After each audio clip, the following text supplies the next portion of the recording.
So stupid Luffy is just the best. Another Straw Hat we need to talk about is Chopper, and everyone knows how cute and wholesome this guy is. But now, he's a total perv. Yeah, this little menace would use his cuteness to bathe with the girls and get sneak peeks at Nami and Robin in the women's quarters. He would also be Brook and Sanji's #1 enemy. Yeah, I'm sorry, this just sounds so wrong. Next up, Nico Robin. And instead of being this calm and mature woman, she's now hot-tempered and super aggressive. Like, instead of calmly helping Luffy out with his problems, she screams and rages at him. Yeah, she's basically the new Nami. Plus, whenever someone in the crew does something stupid, Robin's right there with that terrifying death stare. However, she's actually gonna be even stronger now. Yeah, her Demonio Fleur form, which is based from her Devil Child title, will now be insanely powerful, as she will embrace the demon inside of her with her rage, making her Demonio Fleur form even stronger and even scarier. But alright, let's take a quick break from the Straw Hats and talk about Mihawk, because instead of the strongest swordsman in the world, he's now the weakest. Yup, he's now known throughout the world as the weakest swordsman ever,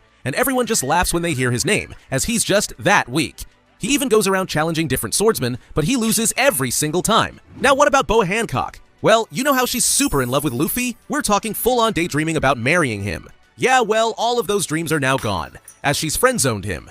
Instead of blushing whenever she hears his name, she now wouldn't even care. She would just see him as another disgusting man, and she would absolutely not help him with his problems. Like, she wouldn't sneak him into Impel Down, she wouldn't help him at Marineford, and worst of all, she would not give him this mountain of meat. So, your favorite ship is dead. Moving on to Big Mom, and instead of having 85 children, she now has 0. That means that Katakuri, Perospero, Smoothie, Pudding, and the other kids don't exist anymore. Which also means that the Big Mom Pirates is just her. But that's honestly kinda terrifying. Because without her kids to hold her back, like when she goes completely insane when she's got her hunger pangs, she's just gonna be this unstoppable monster all the time. Next up, Buggy. And instead of being this super weak and just pathetic pirate, he's now the strongest character in the world. Yeah, instead of being terrified of everyone and being an emperor because of pure luck, he's now the most feared man in the world. As with his Chop Chop fruit, he's slicing through admirals like nothing and splitting islands in half. And his crew, they now follow him out of pure respect. Like Mihawk and Crocodile, they're now his underlings. The world government fears his name, the Marines avoid his territory, and everyone knows that in this world,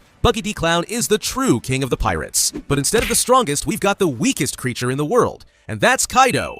Yeah, instead of being that unkillable monster who can tank gear 5 punches, getting sliced, and fighting like 10 different people at once, this Kaido will literally get blown away with just a puff of wind. He can't cut paper, he hurts his hand when trying to throw a punch, and he just cries all the time. This guy is just so weak. Talking about Kaido, we gotta talk about Yamato as well, because instead of wanting to become Odin, she now wants to become Kaido. Or, well, the old Kaido, the strong one. Anyway, instead of idolizing Odin and dreaming of opening Wano's borders, Yamato has now fully embraced her father's ideology.